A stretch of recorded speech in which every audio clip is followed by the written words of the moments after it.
안녕하십니까. 카이스트 신소재공학과 교수 홍승범입니다. 이번 시간에는 이전 시간에 이어서 3차 시를 진행하도록 하겠습니다. 우리는 이전 시간에 평면의 어떤 전하들이 갑자기 움직이면서 전류가 생겼을 때 자기장과 전기장이 발생이 되고 그 자기장과 전기장이 전파된다고 얘기했습니다. 그리고 그 전파되는 속도는 다름 아닌 빛의 속도라고 말씀을 드렸죠. 자, 이제는 조금 관점을 바꿔서 우리가 예전에 배웠던 정전기, 정자기에서 썼던 식을 통해서 그 빛의 속도에 대해서 한번 논의를 해보도록 하겠습니다. 자, 첫 번째 맥스웰 방정식은 델.E가 입실론 제로분의 로고, 네 번째 맥스웰 방정식은 정자기인 경우에는 우항의 두 번째 항이 없어지니까 다름 아닌 델 크로스 B가 입실론 제로 C제곱분의 J라는 것을 알 수가 있습니다. 자, 이 두 개를 쫙 쳐다보면 이 상수가 한쪽은 입실론 제로, 다른 쪽은 입실론 제로 C제곱이라는 걸 알 수가 있죠. 그 얘기는 뭐냐면 정전기 혹은 정자기 실험을 통해서 빛의 속도를 우리가 구할 수 있다라는 얘기가 됩니다. 어떻게 하면 될까요? 어떻게 하면 되냐면 일단 쿨롱의 법칙을 이용해서 어떤 전하가 가만히 있었을 때 그 전하에 미치는 정전기력, 이런 건 사실 요즘 원자간역 현미경, 즉 AFM과 같은 도구를 통해서 캔틸리버에 전압을 가하고 밑에 시편에 혹은 샘플에 전하량을, 우리가 이미 알고 있는 전하량을 주입한 다음에 이 휘어지는 정도를 보고 정전기력을 측정할 수 있습니다. 또 하나는 어떻게 하면 될까요? 전선 두 개 사이에 전류를 흘려놓고 얼만큼 자기력이 생기는지를 우리가 측정을 하면 그것도 역시 측정을 통해서 저 상수 입실론 제로 C제곱을 알 수 있죠. 그러면 그런 측정의 상관관계를 통해서 우리는 실제로 C제곱을 구할 수 있고 이 C제곱을 통해서 빛의 속도를 알 수가 있겠습니다. 자, 여기서 놀라운 사실은 우리가 앞서 말했던 그 두 식에서 전하의 량, 전하량을 우리가 어떤 단위를 쓰든 간에 혹은 어떤 단위를 우리가 정하든 간에 그렇게 해서 우리가 구한 C 값은 변하지 않는다는 겁니다. 한번 예를 들어 볼까요? 전하의 어떤 단위를 2배로 늘렸다고 칩시다. 그러면 전하의 단위를 2배로 늘렸기 때문에 식에서 같은 다이버전스가 되려면 입실론 제로, 즉 진공의 유전율은 4분의 1로 줄어야 될 겁니다.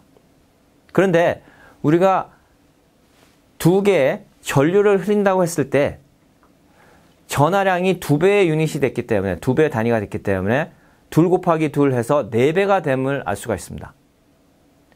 따라서 그 두 전선 간의 힘은 4배가 커지는 것이죠. 따라서 입실론 제로 C제곱도 4분의 1로 줄어들어가는 것을 알 수가 있습니다. 그렇게 생각해보면 정전기 실험에서 구한 입실론 제로와 정자기 실험에서 구한 입실론 제로 C제곱 간의 비율은 변하지 않는다는 것을 우리가 알 수 있습니다.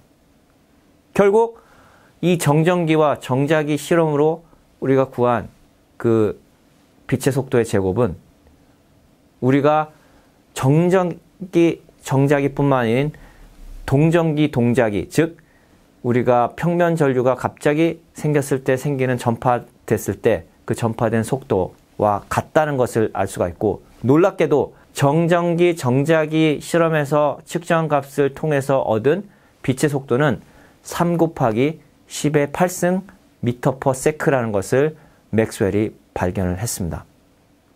이 발견을 하고 나서 그는 아마 이건 정전기, 정자기에서 우리가 측정해서 나온 빛의 속도지만 전자기 파도 같은 속도로 전파돼야 될 것이라는 것을 예견을 했었죠. 그래서 맥스웰은 우리가 빛이라는 것이 전기와 자기 현상이 원인이 되어서 어떤 매체가 수직한 방향으로 움직이면서 생기는 현상이다 라는 추론을 할 수 있다라는 굉장히 명언을 남겼습니다. 결국 지금은 우리가 이미 아는 지식이지만 그때에는 모르는 상태에서 이와 같은 추론을 통해서 빛의 속도를 알아냈다는 것이 놀라울 따름입니다. 맥스웰은 어떻게 보면 물리 혹은 과학 세계에서 굉장한 발견을 했습니다. 그가 있던 시절 이전에는 사람들은 빛은 빛이고 전기는 전기고 자기는 자기라고 따로따로 생각을 했었습니다.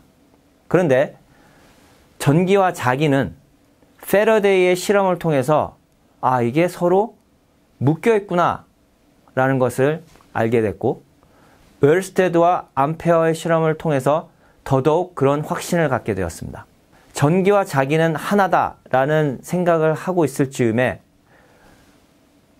맥스웰은 빛도 전기와 자기와 하나임을 증명한 위대한 위인이었던 것이죠. 즉, 빛은 전기와 자기와 동떨어진 그런 현상이 아니라 전기와 자기의 또 다른 형태다라는 것을 보여줬고, 그 전기와 자기가 공간상에서 퍼져나가는 현상이다라는 것을 증명해 주었습니다. 자, 이번 시간을 통해서 저는 여러분들께 굉장히 단순한 상황, 즉 무한히 큰 평면에 전하가 있었을 때 그 전하들이 갑자기 움직이면서 전류가 생기고, 그 갑자기 생긴 전류로 인해서 전파가 좌우로 퍼져나가는 현상을 설명했습니다. 그 설명을 통해서 몇 가지 중요한 사실을 여러분들과 함께 이해를 하게 되었는데, 첫 번째는 그렇게 해서 생긴 자기장과 전기장은 그 전파되는 그 파의 속도와 수직한 방향으로 놓여 있다. 즉, 만약 X방향으로 전파가 가고 있다고 하면 YZ 방향으로 전기장과 자기장이 생긴다라는 것을 배웠고, 전기장과 자기장은 서로 또 수직이다라는 것을 배웠습니다. 그러니까 전기장, 자기장, 그리고 파가 움직이는 속도 벡터는 서로 다 직교를 하죠. 그리고 전기장과 자기장의 크기, 그리고 파의 속도 간에는 E는 C 곱하기 B라는 그러한 단순한 공식이 적용된다라는 것을 배웠습니다. 그런데 이 세 가지 사실은 아까 말씀드린 그렇게 단순한 상황, 즉 평면 전하가 갑자기 움직이는 그런 상황뿐만 아니라 그 어떠한 의미의 전자기 파에도 다 적용된다는 것을 맥스웰이 알게 되었죠. 지금까지 경청해 주신 여러분께 감사 말씀드립니다.